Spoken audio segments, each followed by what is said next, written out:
Peace and blessings, everyone. Uh, Thank you for joining me today on this Wednesday. Hold on, let me mute that real quick.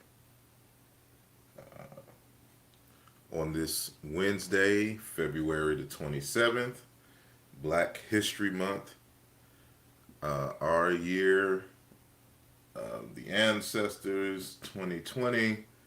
Um, Here to continue some dialogues about ancient Kemet and Central Africa and things of that nature. But today, the main focus is going to be on ancient Kemet. And so the title of this is The Blackness of the Ancient Egyptians, Indirect, Direct Evidence. And I'll explain what that means a little later. So I'm just checking to see if everything is all right in terms of the sound, in terms of the video quality. I know I said I was going to start right at 2 p.m., but however, I realized that it was too dark in here, even with the light is just where I'm angled from the door, so I had to go get a light to put in front of my face here. So it took a few moments. Um, to Brother Jehuti Ma'at in the chat, no, that's another lecture that's going to be on tomorrow night at 9 p.m. So I thought about doing this last night. So I started working on the presentation last night and woke up a little later, then kind of finished what I started last night and just decided last minute to do this presentation. So I decided to do it in the daytime versus my normal nighttime, just to give people who are at work or doing whatever something to watch, something to listen to while they're working, getting their stuff done today. So just want to acknowledge everyone in the chat. I see Juan Love. I see Sister Jolanda, Bonton, 007 Peace, Brian Hess, Marquise Kidd, Nesubiti, Amenhotep, Maika, Sister Maika, Radio 1, Womp Womp, I don't even know who that is, but peace to you. Again, Brother Jehuti, El Elion, Ahmed Ahmedix, if I'm saying that correct, Sabledu, Marquise, I think I said that name already, Eddie Santiago, B. Mac, Daryl Holly, Jay Carter, Brother Kofi. If I missed anyone, I do apologize. Just want to say thank you to all of you, Soul L, for listening, coming on. Just waiting for just a few more people to come in. But again, if y'all can't catch it live, I know I'm doing it in the middle of the day, so no long promotions. If you can, please, one, like the video, two, share to your colleagues on your Facebook, Twitters, things of that nature. Peace, Astaroth and Nana Bafor. Thank you all. I think I said so already. So peace to you, peace to the family. So without further ado, I guess I'm going to get started. So as not to waste your time, this is not going to be a long lecture. Try to keep it within an hour. So just bear with me. So as usual, I got to go to sharing my screen to get started. Push that over. So I will wait until I can see it on the other screen. Booyah.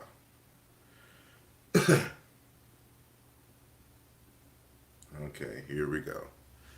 So, as I mentioned before, the title of this presentation is called the Blackness of the Ancient Egyptians, indirect, direct evidence.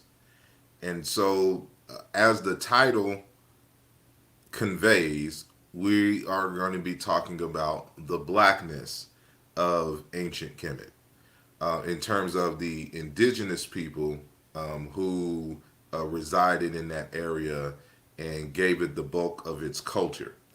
And so, um, as I've argued in previous conversations, the ancient Egyptians, the Remech, they did not have a modern social construct and conceptualization of race like we do. And so they didn't divide people by color. However, they acknowledge the different skin tones and variations of human beings and human groups. And this is, of course, represented in their artwork. And so, even when we look at their artwork and when they depict themselves in hues that we would consider in our modern times to belong uh, to the group called quote unquote black people. And black doesn't, because it's a social construct and it's just a term used to represent a range of color variations on the color spectrum, this range varies from what we call the darkest of black, like some of your Dinka, Nuer, Sudanese folks, even your Senegalese folks like Sheikh Anta Diop, to your brownish, lighter skinned folks.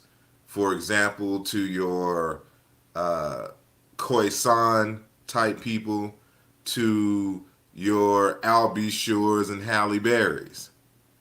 You know, it's a wide variety of ranges for which we consider quote unquote black people.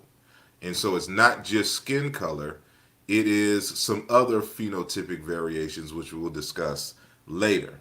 So we're going to argue here that the ancient Egyptians are black using modern social constructs, and how the ancient Egyptians demonstrated this fact in other indirect slash direct ways, even though they themselves, you would not find, at least to my knowledge, any record of the ancient Egyptians describing themselves saying, we are quote unquote black people.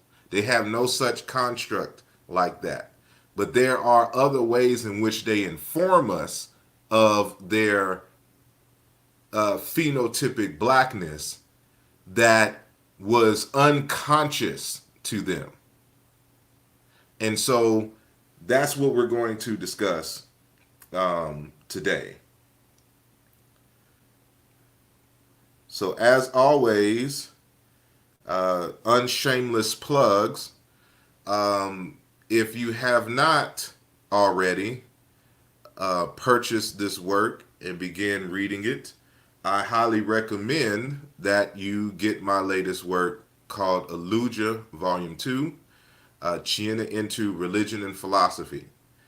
Some of this is discussed in Chapter 2 on the etymology of the word Seneb of this text. And then there's other aspects of this that is not discussed in this text.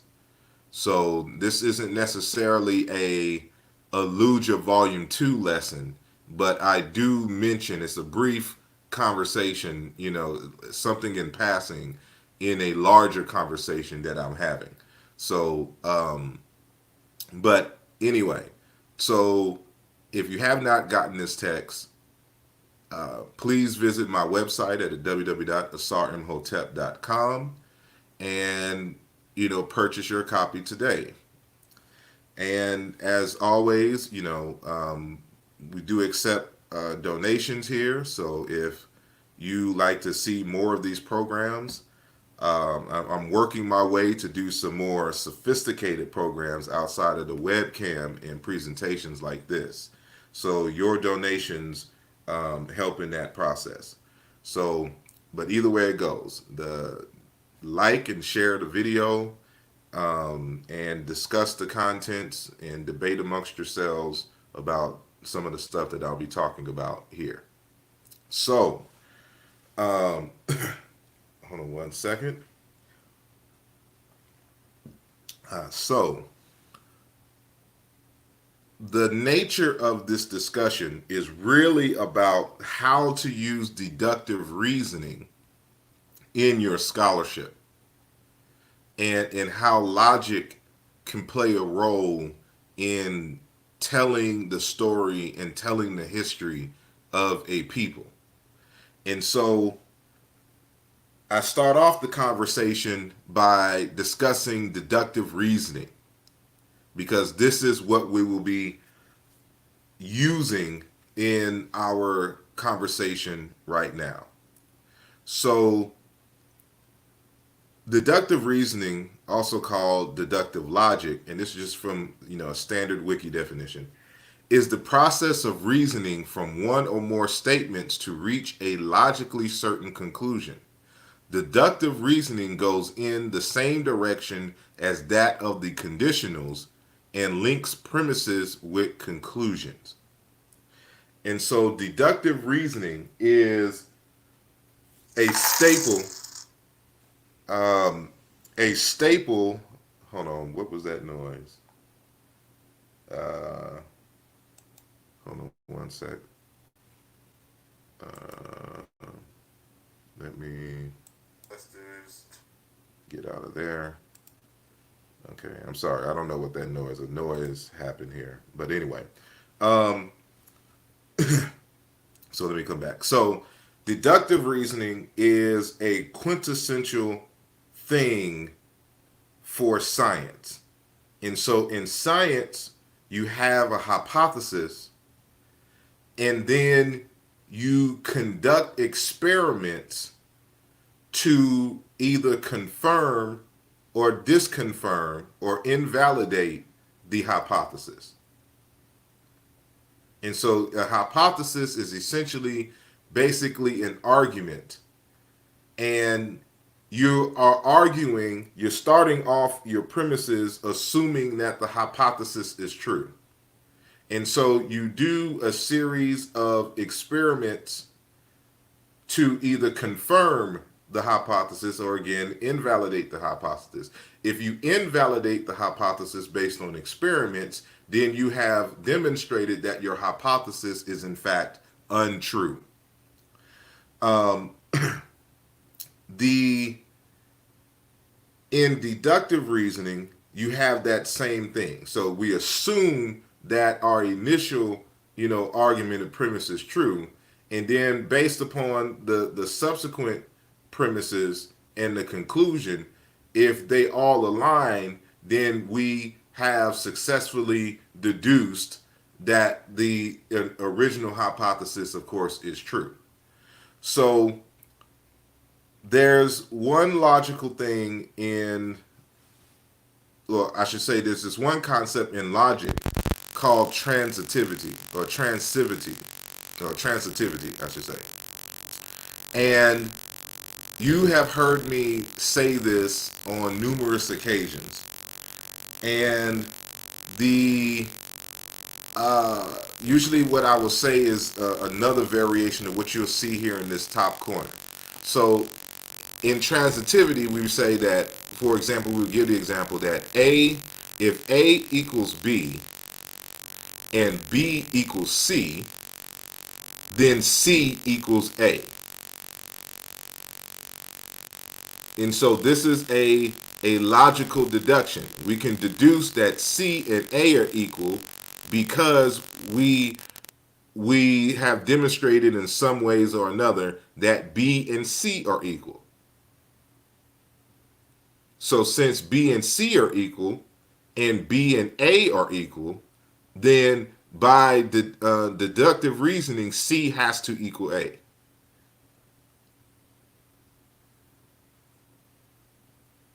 Hold on. He says we're getting some kind of static noise.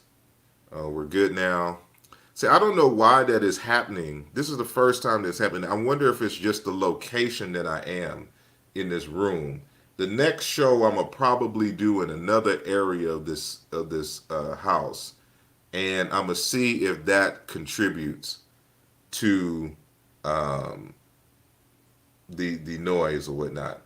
So I'll do that experiment in the near future.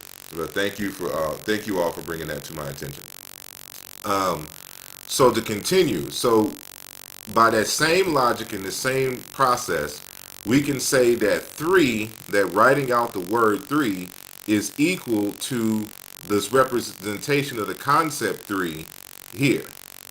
And so if three, the number three, is also equal to the concept of three represented by these three stars, then these three stars is also equal to the string variation of the concept three. So it's the same, by the same logic.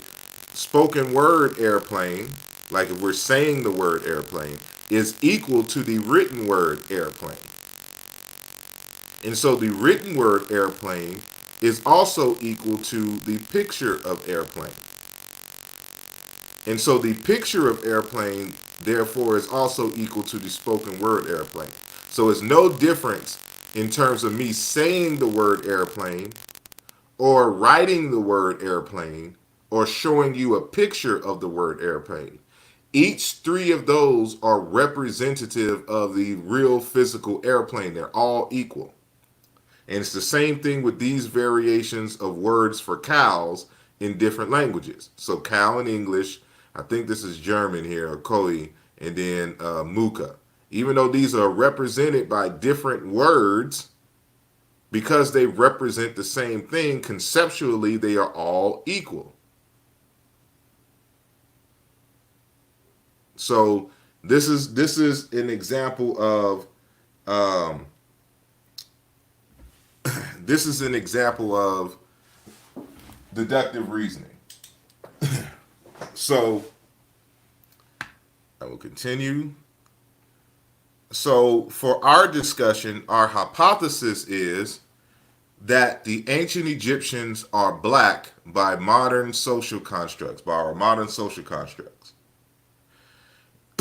And so what we mean by black in terms of phenotype, are very stereotypical stuff. Wide noses, dark skin, curly, woolly hair, thick lips, etc. So we know in real life that, again, these are social constructs. And while these social constructs pervade our conversations and our psyche, in reality, it is not a valid construct to talk about the wide range and variety of quote unquote African people on the continent, because they can have people on the continent can have straight hair and different, like, blue colored eyes. They can have blonde hair. They can be tall, short, fat, skinny, brown skin, light skin, almost white in certain areas, and they would still be Africans. But we're just taking right now the to Freddie in the chat, you are not late at all. You're just kind of really catching the very beginnings. I'm just laying down the premises for the discussion that we're going to be having. So these black phenotypes, wide noses, dark skin, curly, woolly hair, thick lips, etc. We're using this just as a generalization of blackness. So when certain racist, certain Eurocentric and Arab-centric people try to argue that the ancient Egyptians are not black, in their minds, this is the narrow definition of what they mean by black, so-called sub-Saharan Africans. And as I stated at the beginning of our conversation, our our construct of race was non-existent among the minds of indigenous ancient Egyptians and just African people in general. This is a construct that was introduced to them by Europeans and people of the Abrahamic faith, the Semites. In many respects through Christianity, and in others through Islam. And so our construct of race, there's no equivalent, at least in the languages that I am familiar with across Africa. And I've been kind of studying this for a while, and I have yet to find such a construct. So we'll keep that in mind. So remember our hypothesis. What we're assuming is true. The ancient Egyptians are black by modern social constructs. And so we can demonstrate this by just paying attention to the general artwork. And so, for example, we mentioned the artwork, or we mentioned like the phenotype, the hair texture, the skin color, etc. And so, this is from a previous lecture, but I'm including this slide here. So what you see at the top corner is kind of a digitized representation of a hieroglyph for face and sight. And, it's kind of hard to really tell, because if we wanted to say that this is evidence of the blackness of the ancient Egyptians, well, somebody could counter the argument, well, this is just a modern drawing, right? But just want to point out real quickly the semantics here. So this word her is for face and sight. So the front of the face is also the word for sight, because the eyes are in the front, is what is ahead of you.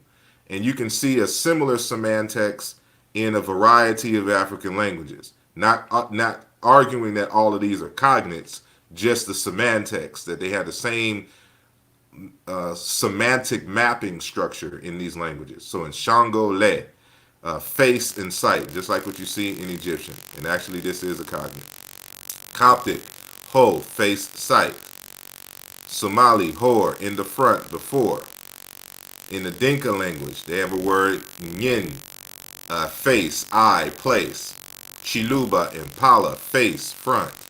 Doluo, wang, wange, face, eye. And you can see, so that, this concept of the face is also the concept of the eyes, or to see, or in the front. And so I post this picture here of Barack Obama, our former President Barack Obama, who is, of course, we know he has a white mother, but he also has an African father, a continental African father of the Luo people.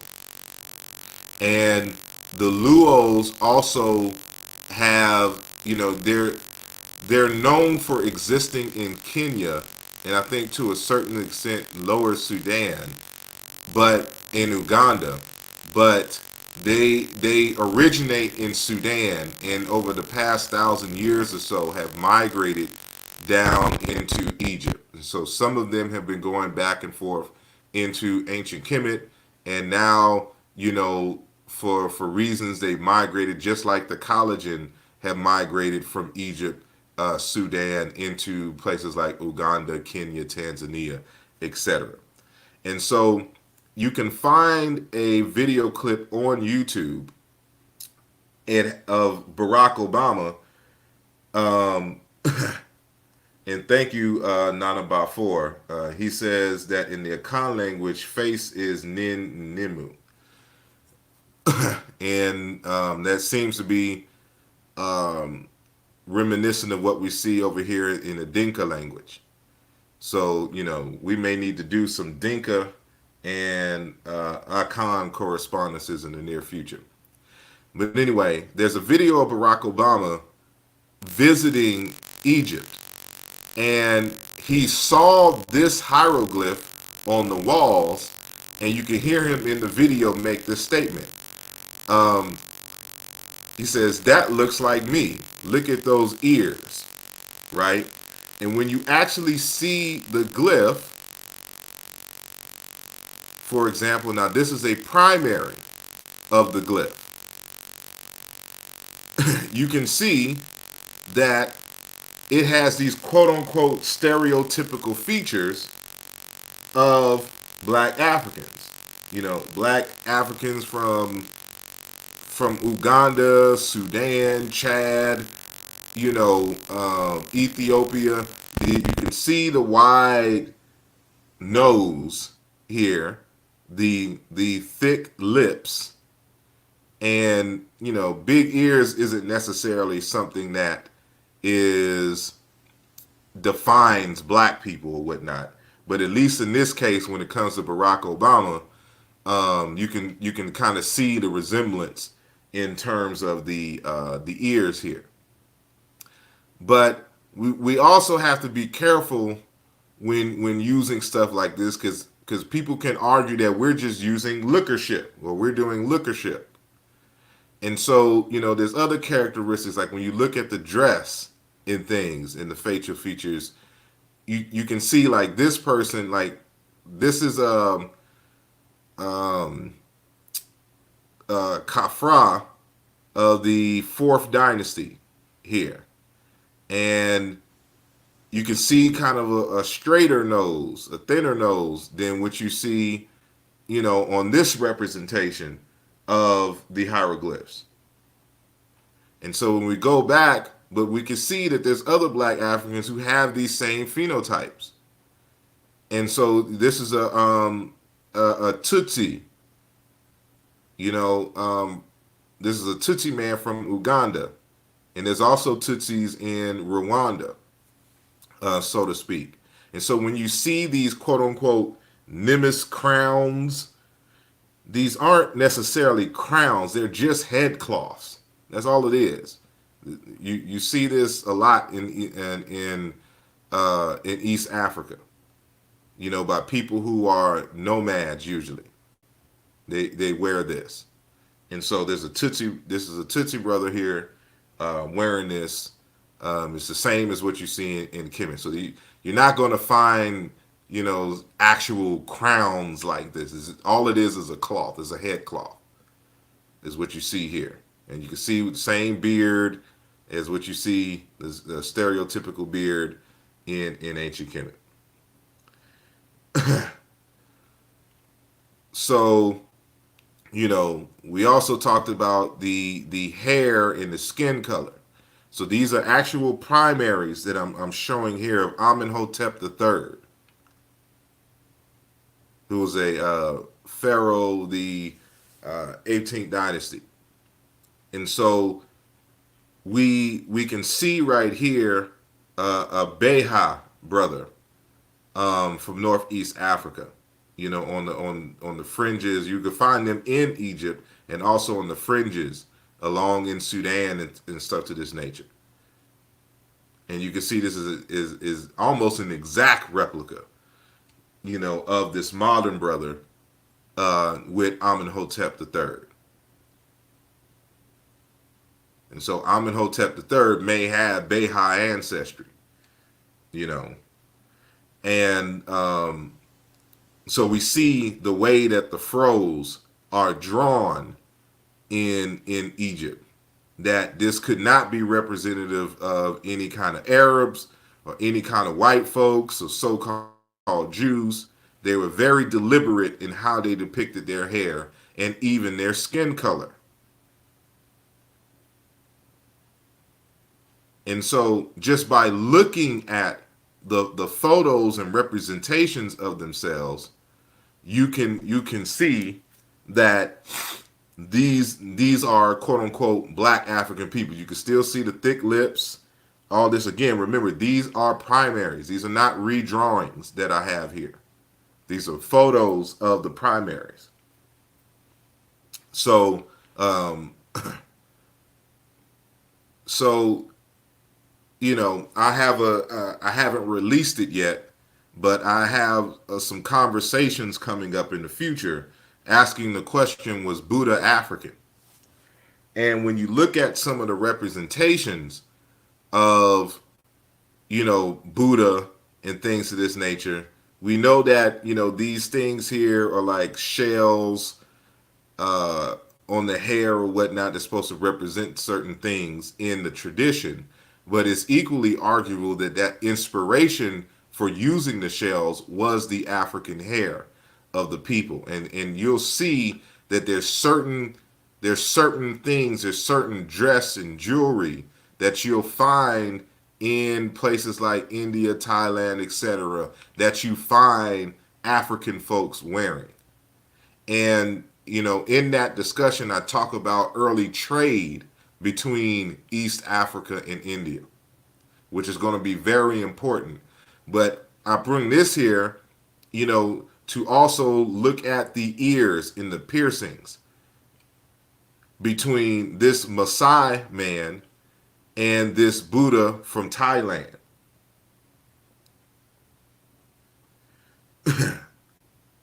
And so, but that's another discussion. The point is that when we look at artwork, it can tell us a lot.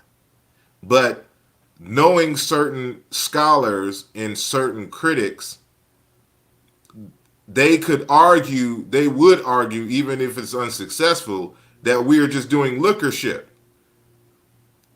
That this is not enough to argue that the ancient Egyptians are black folks. So us, being thorough scholars, we have to do our due diligence and go beyond the simple lookership. And so, with that said, I'm going to present some information that goes beyond simple lookership, where you have to use deductive reasoning. And so we will start with the hair. And so we're going to demonstrate the blackness of the ancient Egyptians via their hair. And so we look at the hieroglyphs for hair in ancient Egyptian. And so the original or the primary one that is used for hair is the Sir Alan Gardner code D3. For those of you who are into the meta nature and know how to reference the glyphs. So this is D3 glyph here. But there's other variations of D3. There's D3A, which you see here, and D3B, which you see here.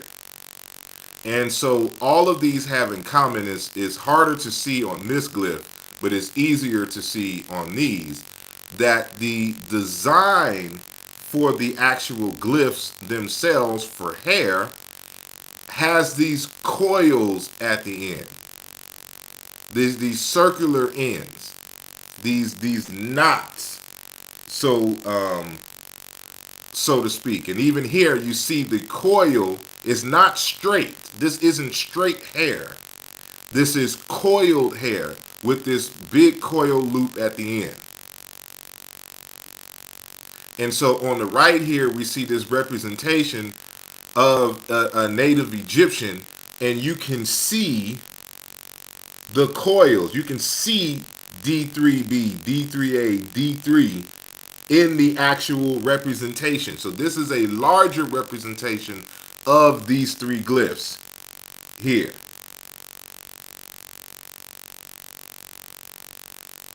We'll continue. So of course, this is an art representation. So what they'll say is, well, that's still lookership. But if we look at some actual hair from the mummies or the surviving skulls and things in these areas. So, this is actually from Sudan, Kerma. And so we know that Kerma, Nakada, all of that's Egypt anyway. and so depending on your time period. So Egypt really is in like Upper Sudan to the Delta, and so all of these we can cite a whole bunch of studies showing that there's continuity between the ancient Egyptian skulls and the ones that you find in Sudan. They're all virtually the same people. And so, but you can see this representation in the hair here. And so when you die, uh, the hair continues to grow, and depending on where your uh, your bones are buried, you may be able to keep your hair even after death. And so you'll see, certain skulls around the world with the hair still attached to, uh, hold on, yes. Saying there's more distortion. Again, I don't know what is the cause of that. Something is interfering that is beyond my my reach and understanding at this point. Primarily because again, I'm not doing anything. I'm not touching the computer or whatnot, so it's just going in and out. Um, so there's really at this point nothing that I can do about it. And so again, my next show, I'm gonna move to another area of the house, and I'm gonna see if we still have those distortions. So everyone's saying it's cool now. So I'll continue. So as I was saying, you can see the living hieroglyph on the right hand side of the screen. You can see these coils, and the D3 glyph has several different pronunciations, and one of those pronunciations can be seen in these variations of the word at the bottom. So shinny, shin, shinny, and wish.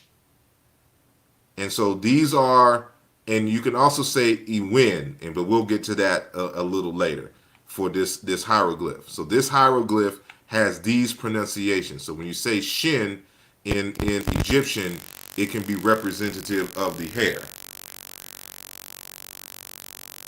Hold on.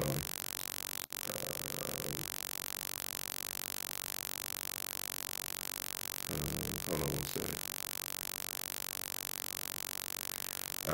Yeah, y'all have your own conversation in the chat. So I will continue now. So keep in mind the word Shin and the D3 or D3A, D3B hieroglyphs. That's one of the pronunciations of this term.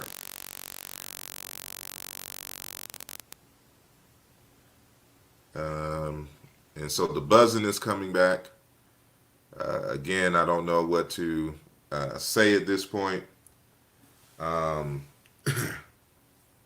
So, matter of fact, there we go. It's better. Static. Okay.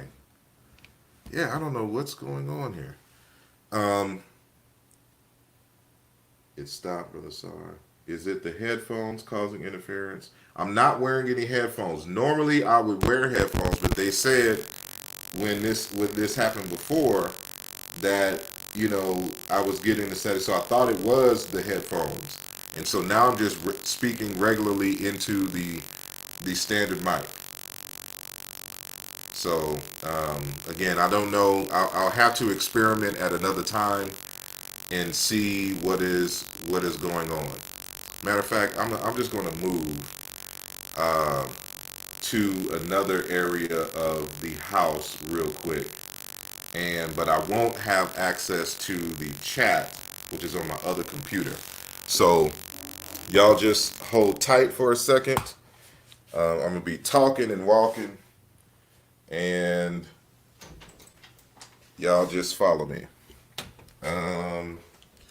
moving to another area of the home, and we'll see if this changes anything.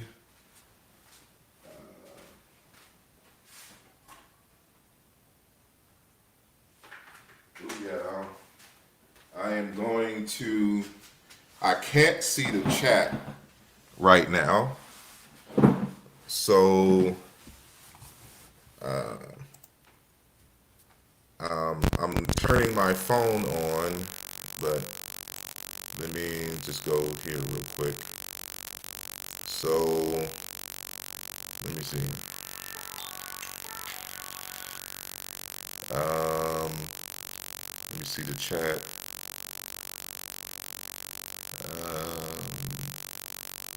Okay, again, I'm not going to be able to see the chat while actually doing the show. So I don't know how loud the noise is, so that's why I'm concerned if y'all can still hear me or not with the buzzing or the noise or whatnot. So hold on one real quick. I apologize, everyone, for the distortion.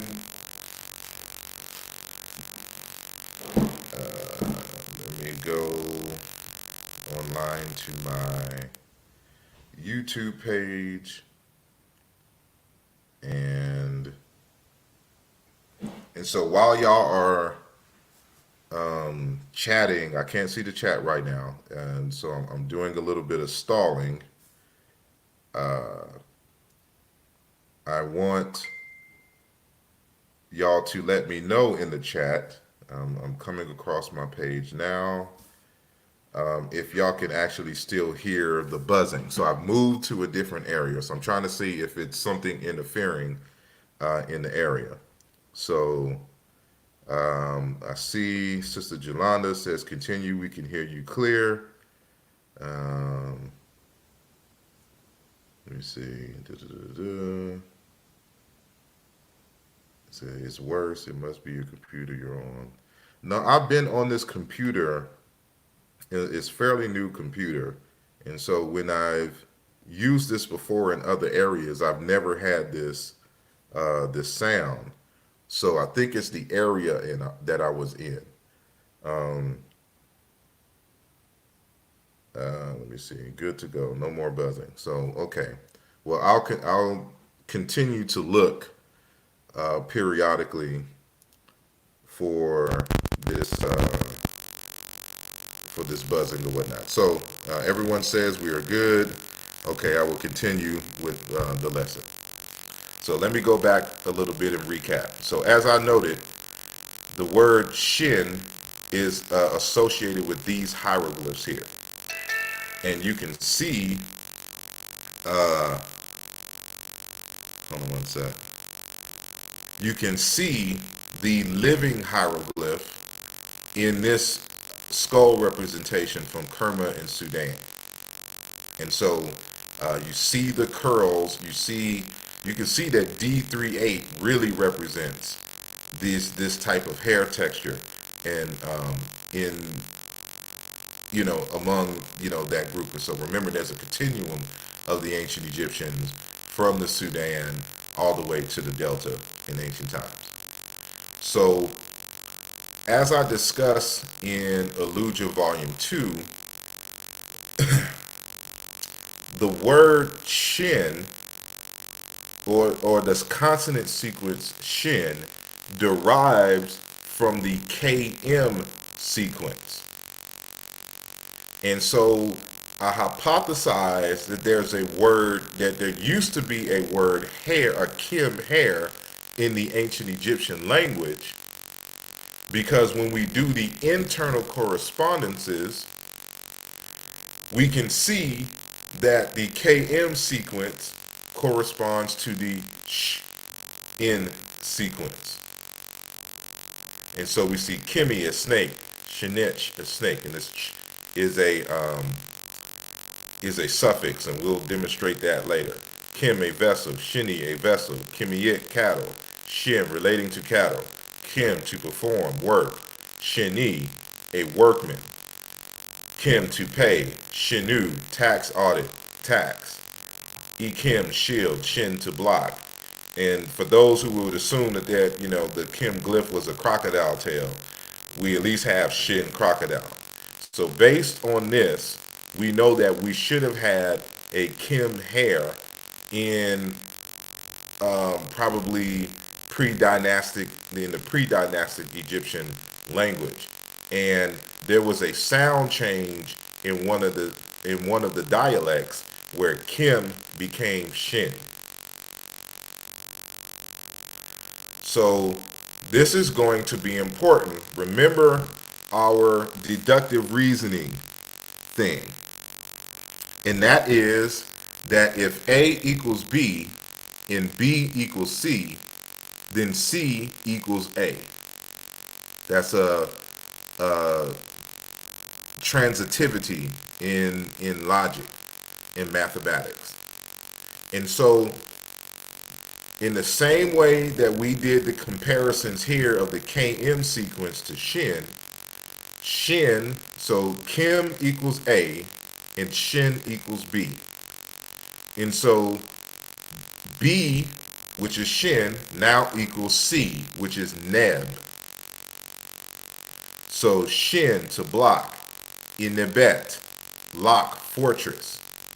And so you got to pay attention to how the morphology in the grammar alters the meaning of words, but gives it keeps it within the same semantical field. So shini, to be round, to surround, to encircle.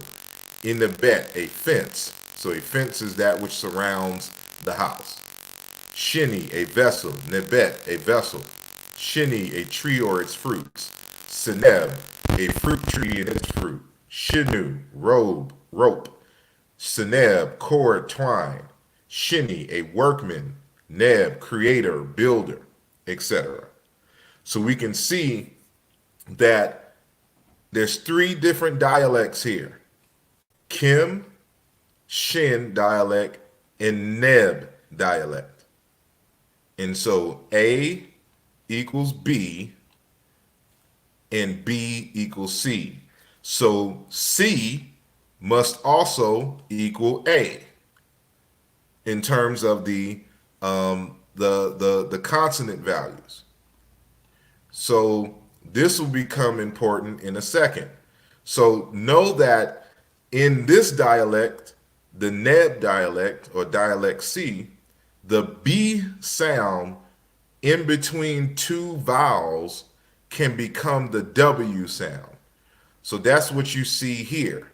So of course, if Shin equals Neb and Neb equals Nu, then Shin should equal Nu. So this is exactly what we see. Shin, ocean, a body of water and compounds. Nu, water. Shini, waters. Nu yet, water, flood, wave. Shin, weak, invalid. Nu, to be weak. Shini, examine, look through. Check, recite, discuss, summon. Nuer, to see, to look, to watch. Shinu, rope. Nuehech, rope. Shinah, to turn back, to detain. Niwi, to return, to come back, to revert. So this is how you demonstrate variations of the same term in the actual Egyptian language. And so we'll go back and re-emphasize this point.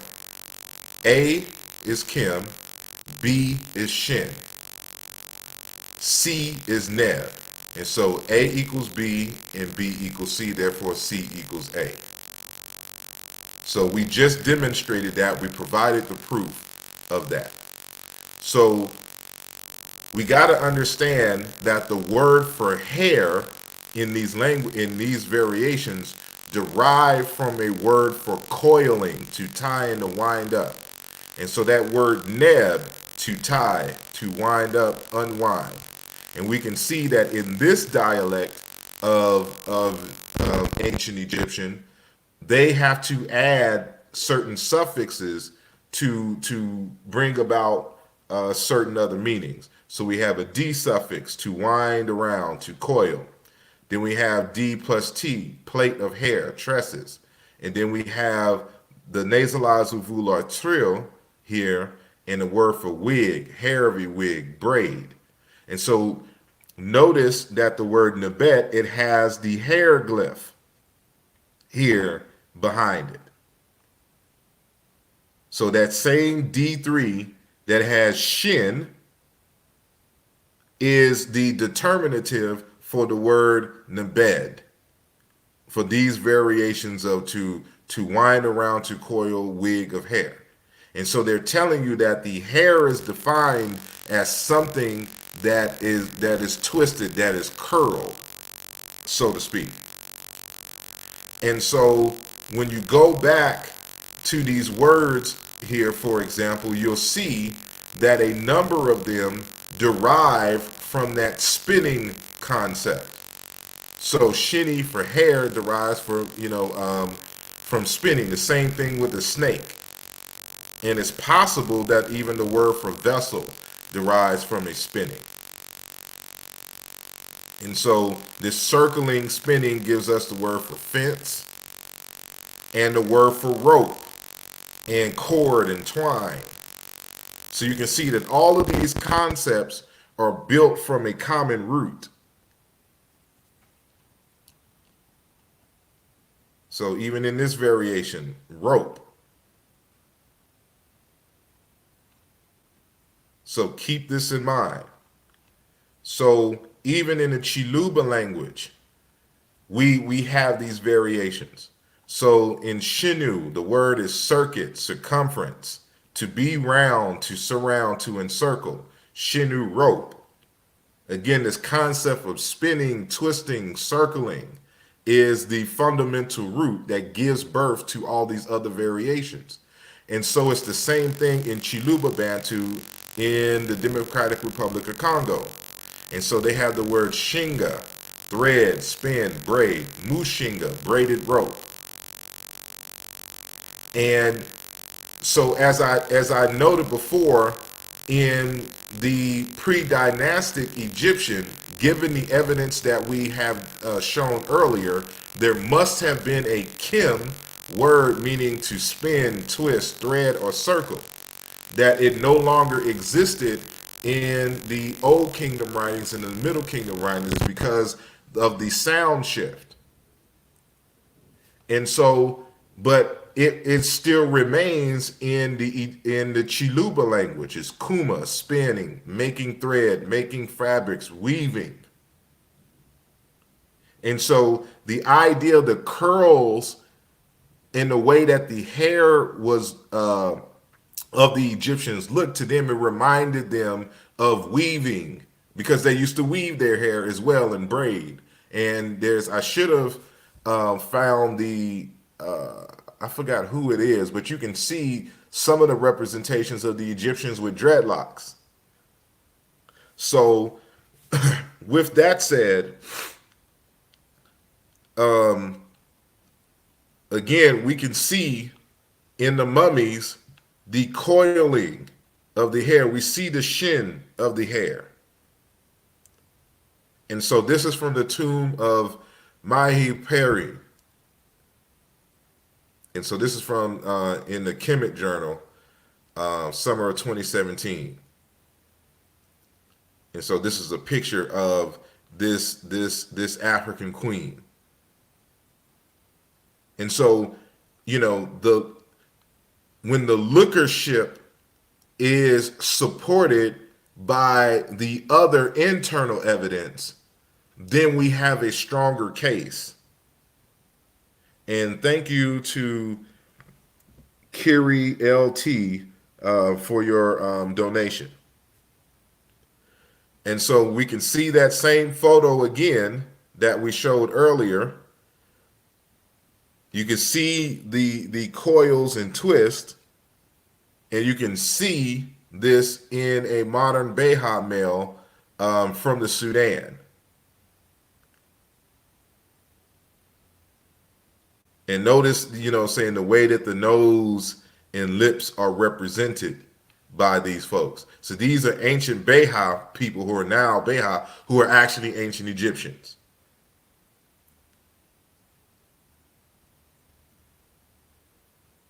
So um, so that's one thing. And then you have other evidence.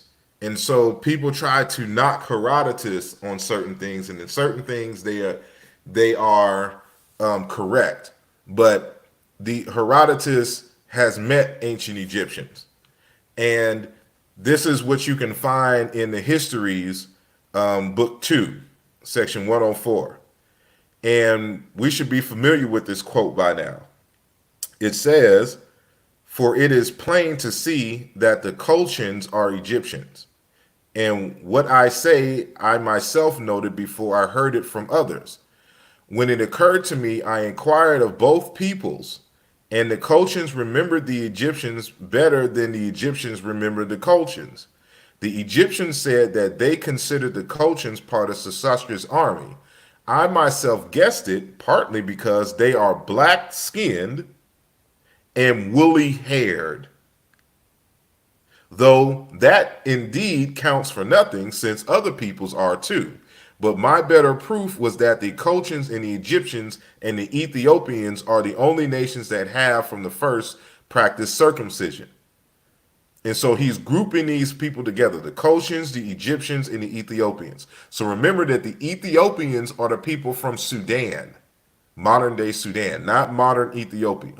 When the ancient world, when the Hebrews and the Greeks are talking about the Ethiopians, they're talking about people who live in modern Sudan and in lower Egypt, or in what is really upper Egypt.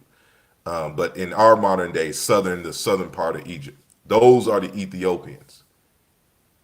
So we have the internal evidence from the hieroglyphs, and we have the actual photos of, saying mummies from Egypt and the Sudan, and then we have external testimony such as this, and there's other Greek, but for the sake of time, I won't be citing a whole bunch of them. Just giving you a start to make this type of argument. So the Egyptians informed us of their blackness through their hair and even the hieroglyphs for hair. And so thank you to Kwanzaa C for your donation. It is appreciated very much. And so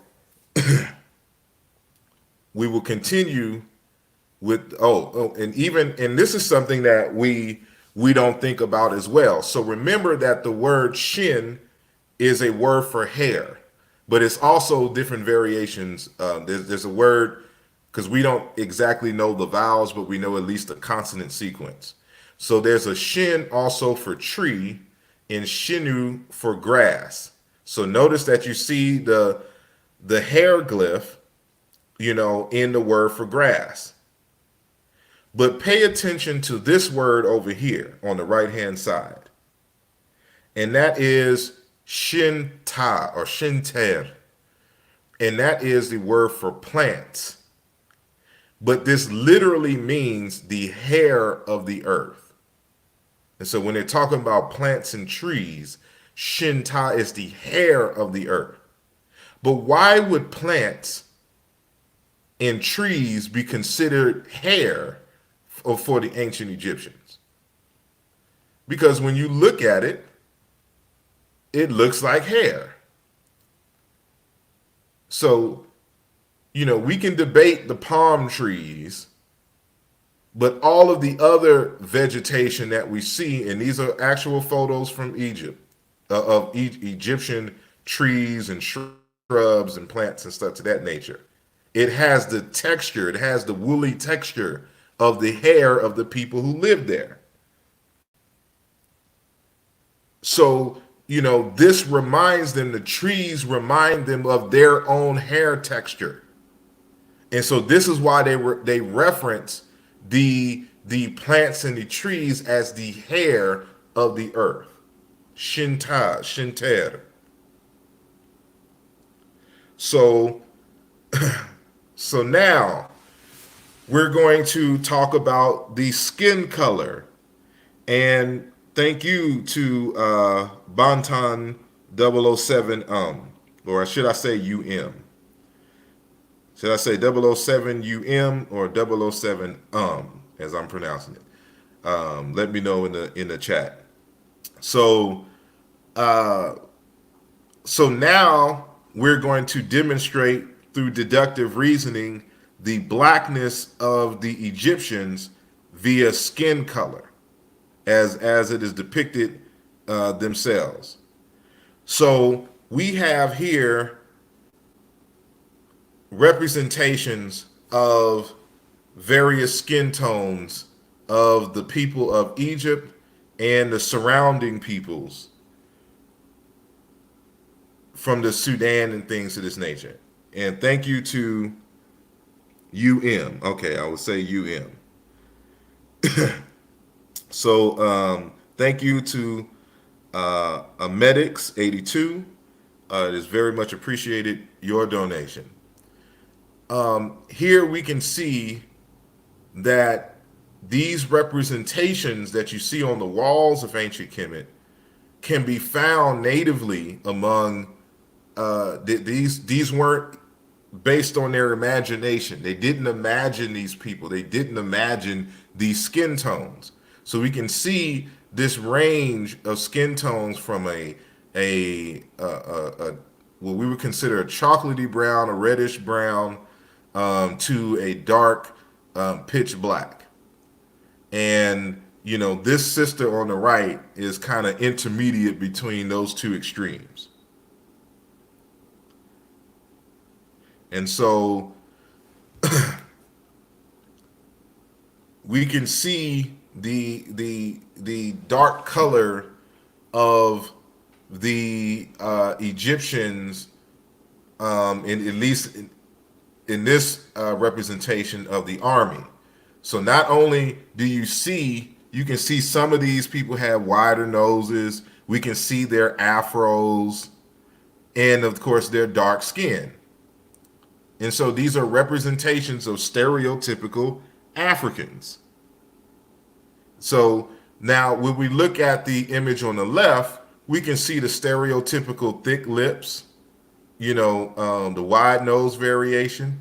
But because this is some kind of granite or stone, you can't argue for the skin color of this. And so while this is a good representation, it adds to the body of evidence. It is not as strong as what you would see over here. Now, people could argue, however, that even though these depictions of the army is like this, that this could be another ethnic group other than the quote unquote real Egyptians, which is possible and true at the same time. Because the way that Africans did it, whole ethnic groups may have served a singular function within a society. And so you have ethnic groups who were the army mercenaries for people. So there's different groups. You had certain Nubian groups who their job in ancient Kemet was just to be part of the army. The Egyptians imported Syrian and Assyrian women to sew clothes, to make clothing and fabric and things of that nature. That was their sole job as an ethnic group. This happens all across Africa. And so so I will continue. And so we have to have something a little more to make the argument strong. So we can see more color variations here. And so this is a modern Egyptian brother, and you can see his kind of bronzy skin, dark skin, matches what we see depicted here of Tutankhamun here. And so this is a variation of Tutankhamun. It is not based on some imagination and they're creating. They're looking at their own brothers and sisters and making these images. And so we can see, for example, Akhenaten's facial structure, and it's matching this brother here as well. And I forgot what ethnic group. I have it noted, but I should have made a note here. But what's interesting about this depiction. So you have this depiction here, the ancient of an ancient Egyptian, and he has waves. And so I don't know if the Egyptians had wave caps, but they had something. So those Nimbus crowns that you probably saw, those were probably the earliest wave caps in recorded history. But you can see that the same only black folks can get this texture, this natural waves and designs in their hair. This is a product of our biology. And so you had some brothers probably in ancient Egypt stunting on them sisters. Them sisters went crazy when they saw these waves, you know what I'm saying, from these brothers. And so, you know, again, but this all is so people would call this lookership again. So we have to go beyond lookership. So we got to support the lookership with some other evidence. And so, you know, more skin color variations of the ancient Egyptians. This is a little brighter, and this is an actual photo, and so it's bright. This is more of a brighter red. It's still a dark red, but it's a brighter red that we see of this group of people working. And so I say that to say that when the Egyptians, the Remech, when they thought of skin and skin color, they natively thought of their own dark skin and its variations, right? And so this happens across the world. It's unconscious. So for those of us who grew up in the 80s, in the 70s, in the early 90s, when you had a cut on your arm or hand or whatnot, you had to go get some peroxide and then, you know, to clean up your wound, and then you put a Band-Aid over it. Now, black folks was looking crazy because the Band-Aids were supposed to represent skin and flesh. But of course, the dominant power structure here in the United States, you know, are people who we would call white. And even though they're not literally white, well, at least most of them, their skin color ranges is from white to a pinkish and beige type color. So the quote unquote nude color of the Band-Aids matches the skin color of the people who were dominant here. And so in the past, 15 to 20 years, now they, started making other tones of the Band-Aids, other colors of the Band-Aids. But for those of us who can remember, who lived long enough, knows that the early Band-Aids, they only came in these colors here. And so, because in the minds of the people who run this country, who made the products, for them the default, when they said skin tone, when they named the color nude. So whose color is this when they are naked? These are white folks. So, but they weren't necessarily being racist, even though we know that white folks are racist and can be racist, et cetera, et cetera. We know that for a fact. But giving them the benefit of the doubt, we assume that the people who created Band-Aids weren't necessarily racist. They thought of themselves as the center. And so when they created the product, they were automatically thinking of their own people. And so it wouldn't look odd to them to have a Band-Aid on. They made it the color of their nude color variations in skin tones. So this is what you see. So of course, when you see a brother with these band-aids on, we look all kinds of crazy.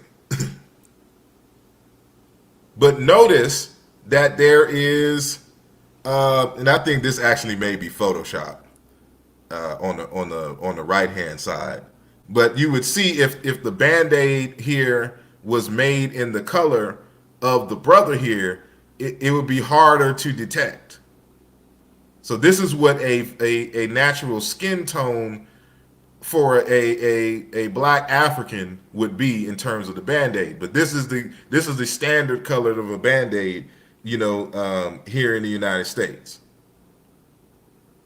So of course we can say the same thing with stockings, and these are ballet leggings or whatnot. So the original ballet leggings were the color of the dominant people who did ballet, which is white folks. So so now with that said, I'm just kind of giving you a context that the ancient Egyptians, of course, like all people, have words for colors in their language. And when they wrote the words for the colors in their language, they they ended the written word, with a quote unquote classifier, a quote unquote determinative that represented that color in real life. So this word Desher red, they used a flamingo as the determinative. The color white, they use sun and sun rays. For to grow green or green, they use plants. And for blue and yellows and all of us, they would use these pellets these pigment pellets. It's kind of harder to see, but at least with these three representations, there's something in nature that naturally represents these colors that the word is associated with, that the word refers to. So it's the same thing with this word black. So remember our earlier conversation, I argued that there was a word kim, meaning to spin or to circle or to turn, in the ancient Egyptian language, in the pre-dynastic language, that there was a significant sound change where the K was palatalized and became sh, and the word became shin in the primary dialect in the old and middle kingdom. And so notice that the word kim for black is terminated with our D3 hieroglyph.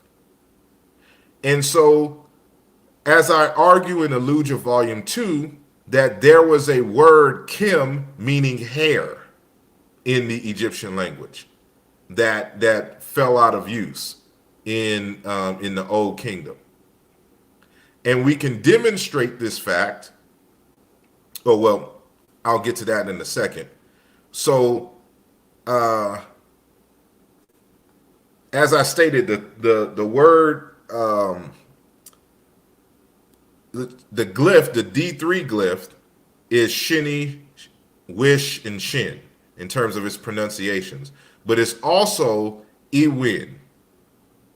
And this word iwin is a word for complexion, color, nature, disposition, skin of a man or animal.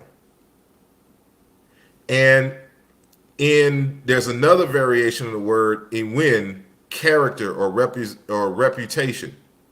And so in Chiluba, it is chikuma, characteristic, character. So this lets me know, based on my other studies, that this WN consonant sequence is also going to correspond with the KM or KB or KNG variations or consonant sequences in the Chiluba Bantu language. This is going to be important. So I'm building up a case here, so I hope y'all are paying attention. So we can demonstrate that this is the case here, because in the book I already showed that KM in Egyptian corresponds to KM KMB, and K, or excuse me, an NG in Chiluba Bantu. And so just this is another table demonstrating another series of correspondences, but with the same ones in Egypt, in Chiluba. So the WN character disposition is Chikuma in characteristics in Chiluba. When open, Kanuna, to open. When, Iwen, skin of a man or an animal. Chikoba, skin, hide. Chi Nkamba, hard skin, like a buffalo, hippo, or elephant. When, to observe. Kuba, monitor, observe. Iwen Tiu, a temple musician. Ingoma, drum, tantum, songs and dances. Iwenit, a bow. Chiangoma, a weapon, a rifle. And so we can see that, using the principle of transitivity, if A equals B and B equals C, then C equals A here. And so we continue. And actually this slide should have been, right after this slide, here. Or actually after this slide here. But we're coming back to this point. So again, I just did this morning, so didn't have time to triple check it.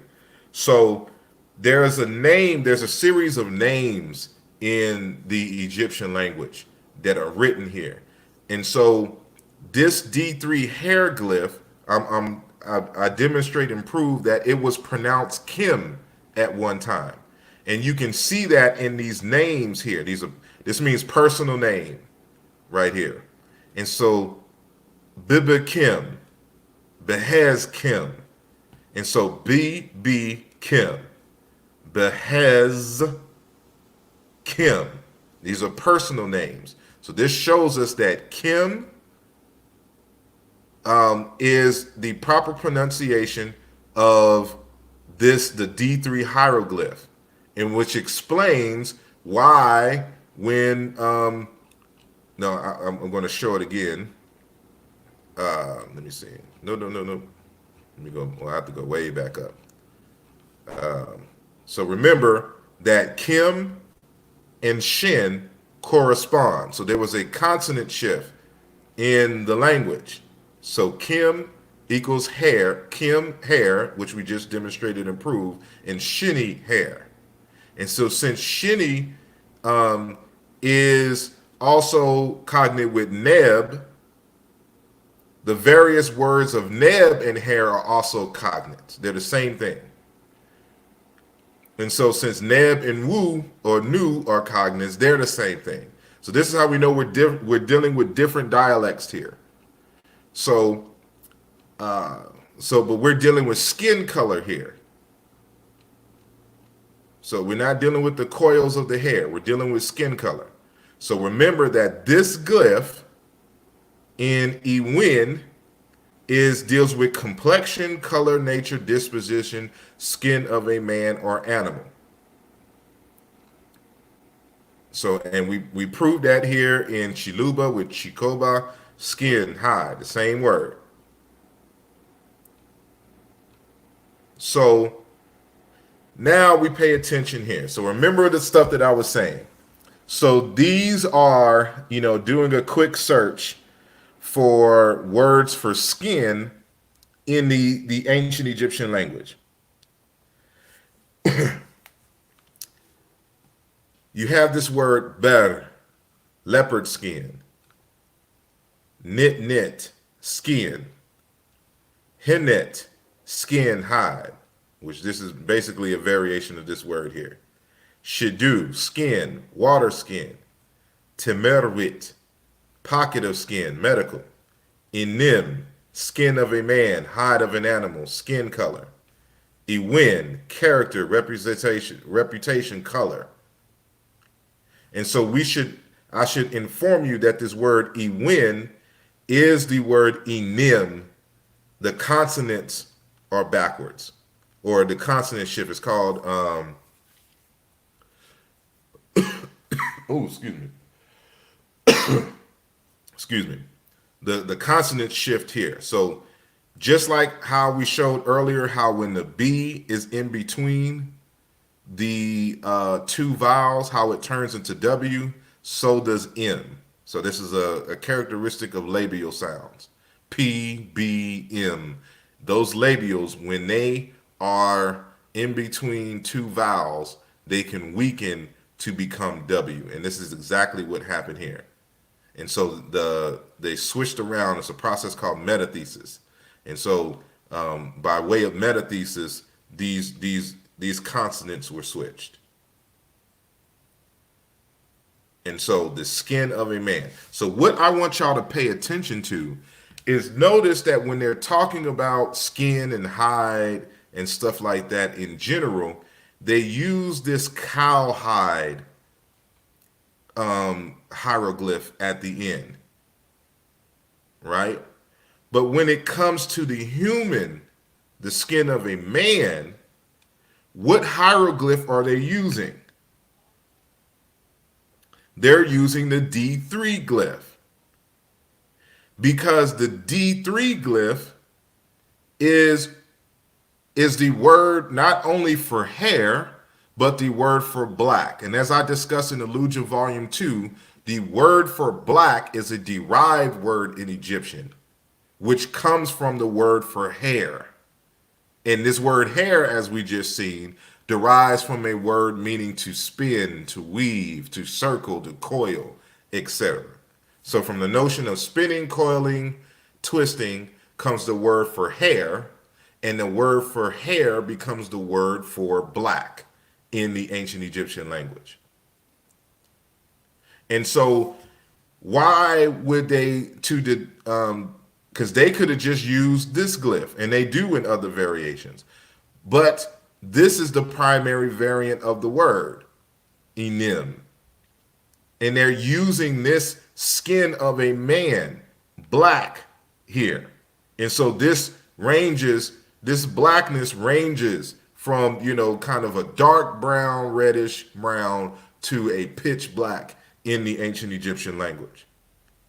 So let me go back up.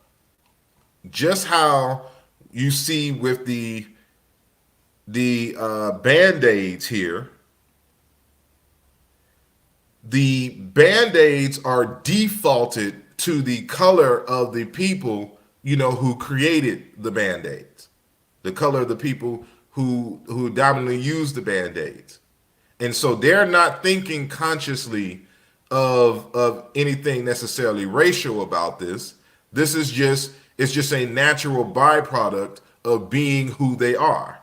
And so it's the same thing when it comes to the words for the word enim for skin of a man or hide of an animal, skin color.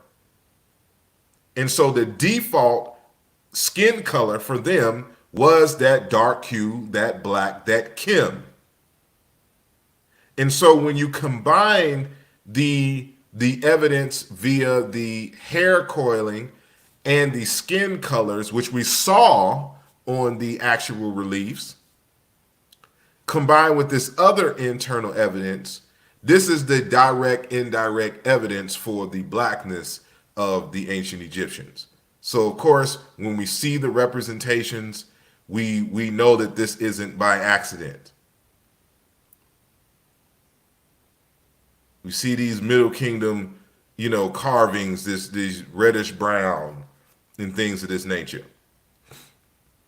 But when it gets red, this is kind of borderline Desher in terms of skin color. But you can see the representations here. Again, these afros. Nobody in Israel was rocking afros. Nobody in Arabia was rocking afros. Nobody in Greece, et cetera, et cetera.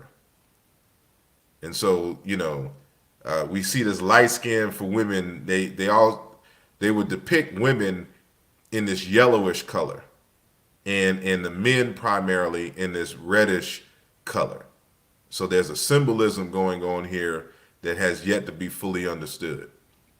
But we can see that even in proto-dynastic times, that the representation of the people, this is Saharan rock art, the representation of the people was this dark reddish, to black color range.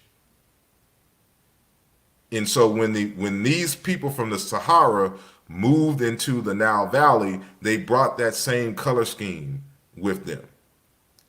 And so you see that with your Fulani type people, this reddish, dark brown, black variation that we see here. All of this is the range in which we would consider black, but this is the range. This is especially the color that you would see, just like in these previous things. And so the Fulani are, the descendants of people who originated in the Sahara, when the Sahara was green, I should say. And so we see that here. We see the same colors even with the Nubians. So the Nubians you see with this reddish, dark color to black. All this is Kim or Enim. And so we see this again in these type of representations. So when we look at the hair representation and the textures and the wide range of the dark complexions of the skin, they inform us of who they are.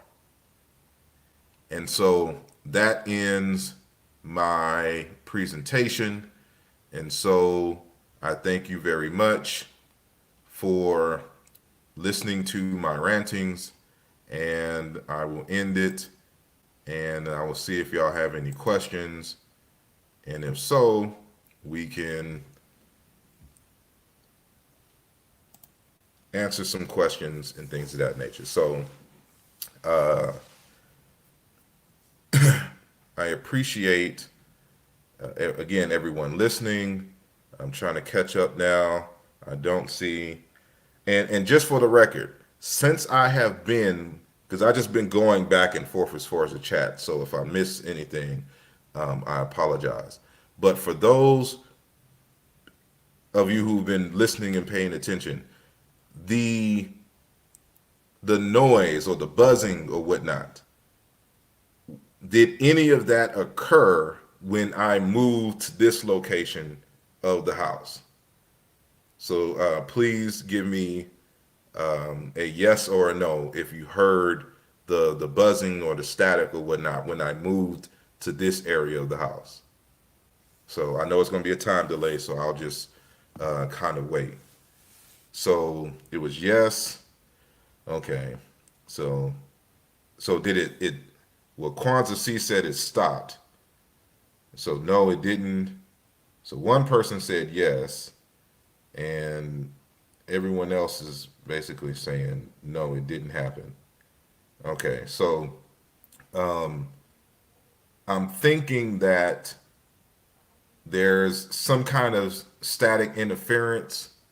I don't know if it's from my other computer that is in there, or if there's something else in that area. So you know how, like, for you move to a different part of the house on your phone, you get these different connections and everything in terms of interference in your connection. So that may be it. So I appreciate it. So thank you all for answering the question. So is there any comments or questions? Matter of fact, if y'all have time, I can send an invite and copy to clipboard. So if anybody wants to join the conversation, you can. And so I'm putting the link in the chat, and you can tell me live what you think or whatnot, and whatever it is that y'all arguing about, in the chat, which I missed. So let me see. Okay, someone that said, Sar, in the 4th or 5th dynasty, there were sculptures that looked very pale with gemmed eyes. Who were they depicted? No doubt in your info, just cute. I don't know. I would actually have to see the images of the photos, but we should note that there were foreigners in ancient Kemet, even in pre-dynastic times. And so this is why you look at the majority of the images. So just like the majority of people in the United States are white folks, you still find a great number of black people there. So you'll find some representations of black people in the United States, but the dominant is white folks. So it's the same in ancient Kemet. The dominant is black folks, but you have these pale Semites and possibly Europeans and Berbers and things of that nature who migrated and lived in Egypt, and they became regular citizens and had children and held positions, held high office positions, and did very, ordinary work. Were farmers and were thread makers, fabric makers, and things of that nature. So, in again, the Egyptians did not have our racial connotation, and they did not have our animosity towards people of a certain color. So if you were an Egyptian citizen, you were native, you spoke the language, you were an Egyptian to them. So that's just how it is. So, what would your response be to the Ramesses mummy with the red straight hair? Well, some would argue, again, that's why I said beforehand that the what I was addressing at the beginning is stereotypical so-called true Negro phenotypic characteristics of Africans. And as I stated, you have Africans with straight hair. You have Africans with um, thin noses, like the Maasai and things of that nature in East Africa. And so, that doesn't, those things alone does not make anyone white or black. And I was just saying that if we're going to follow that logic, the Egyptians inform us of their blackness in very unique ways. And so that's the point of this conversation. And so with the redness of the hair, you have people in these areas who have natural red hair as well. But it's also possible that because of the resins during the mummification process, that turned the hair a different color as well. Because what I would need to see, and I haven't really paid attention to this, is if there's any kind of representations of Ramesses II with red hair, just in terms of wall reliefs and things. That would be a good research project for any of y'all listening, to find all the photos of Ramesses II. And I know he's always wearing a hat, but if we can find one with his hair, did they depicted red? So when do I plan on being in Houston? Soon. I'm trying to set something up for a talk in Houston, but I want to center it around because I was in a film called Hoppy, and the producers of the film are looking to show the film Hoppy in Houston. So there will be a panel discussion, along with the film showing, and but this doesn't look like it would be until around April for that. So I would want to kind of center my own discussion around that time of the film. So Aaliyah was multi. Kobe also had recent mixed ancestry. The siblings who come from the same parents. Okay, y'all having another discussion. Narrow features on Africans as a result of miscegenation, so it's aquiline. I don't know what the heck that. Yeah, y'all having a different conversation, so I'm just going to skip. What is Egyptology? What is Egyptology saying now with proof of the writing system being similar to West African?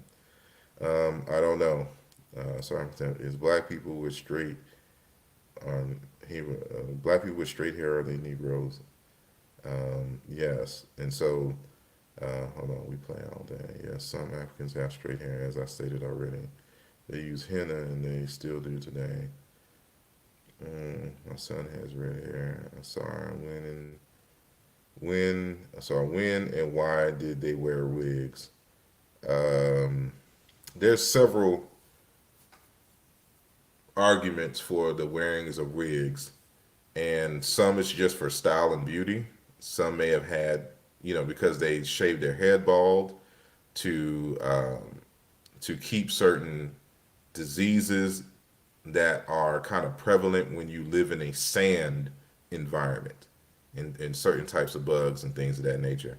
So they would wear hair, but especially with women, is the concept of weave is not new to black women in America. Um, that that it's actually an old practice. Um, but yeah, there's various ones. So I'm not too sure. But even I don't even know if I no I didn't show. I was going to, but I was going to show the weaves or the wigs in ancient Kemet, and you can see that they're just representations of the natural curly Afro hair that you see natively with the people. Um, any plans in NYC? Hopefully, maybe during the summer, or coming to NYC. So I'm in Texas until probably April, May, probably like May or June or something like that. So I'll be back on the East Coast around that time. So straight hair is an African. So I'll tell Cujo some Africans have straight hair. Yeah, don't read that BS. um, Maybe at the Shrine of the Black Madonna. I'm not sure yet. Uh, do you know Dr. Perry Kepperer Kyles out of Houston? I don't know him personally. I was introduced to him via um, Facebook, so I'm familiar with him, but I don't know him, and I think I've corresponded with him once or twice. But by the time I heard of him, I was already living on the East Coast. Um, it's going to be like the line. How much do you know about the statue of Karrayyu? Please have a look at an image on Google. I mean, it says, "Love your book, The Bacala of North America. I appreciate it. Thank you." Hey, sir, how much do you know? Darn it, and moved up. Um, yeah, I don't know. I have to look at the image and see. What is the title of the document that refers to black woman ISIS with the hieroglyph? I don't know off the top of my head. We can look that up too. Give multiple ethnic groups, please. Okay, y'all. And so, how much do you know about the? Well, you didn't ask that 20 times. I just said I don't know. I have to look it up. Um, the Michael Blackson types. Okay, you have your own cousin. Diop was the eyewitness to Ramesses II mummy. He maintains that the mummy was tampered with before radiation. He was jet black. You know, da da da. So no specific groups of God, Khan, Cujo. Again, I don't know what conversations y'all having. So, if there is no more, uh, and nobody wants to join the panel, um, I put the link in one more time. So if nobody has any questions, um,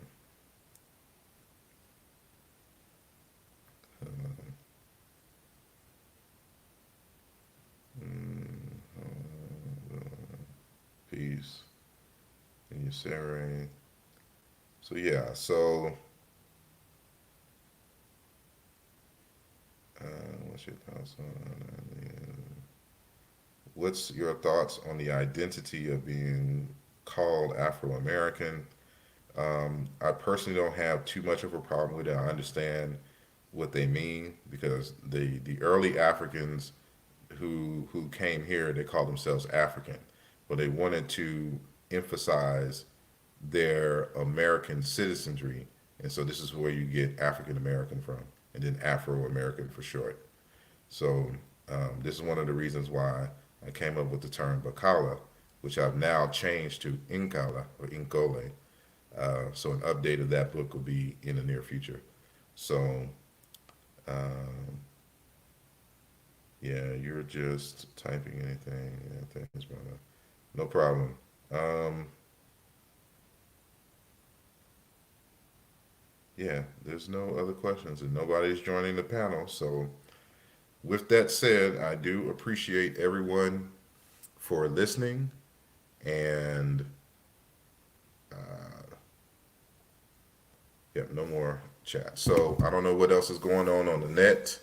If there's anybody else having any live, I know brother uh, Garfield was having a conversation. So his shows last 8 to 12 hours. So there may be something going on there in terms of after party.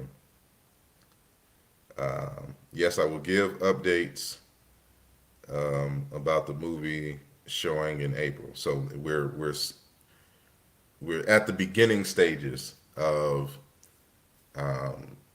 planning that out for Houston, and so but for those who are in New York, Jersey, Connecticut area, there will be the premiere on, I think it's March the 28th. So it's coming up relatively soon, March 28th, I think at the Schomburg Center. So you can look up Hoppy Films, HAPI, and they have a Facebook page and they've already been advertising for it. So a lot of the people who are in the film, especially in New York, like Professor Smalls, Dr. Leonard Jeffries, and some other folks, they will be part of the panel discussion afterwards. Uh, so if you're in that area, you know, uh, March 28th, they will be showing the film there.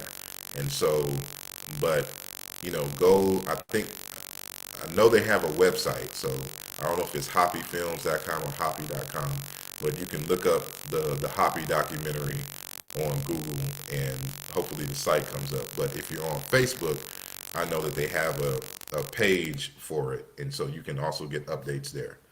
So I appreciate it.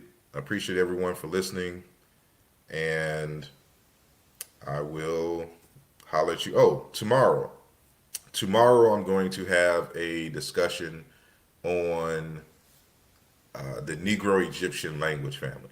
So I'm going to explain that to, I'm going to simplify Negro Egyptian and give you the history and talk about the shortcomings of Afro-Asiatic, etc. So we'll be talking about Negro Egyptian, Theophilo Binga's Negro Egyptian, and the update from Jean-Claude Mboli and my renaming of Negro Egyptian to China Intu.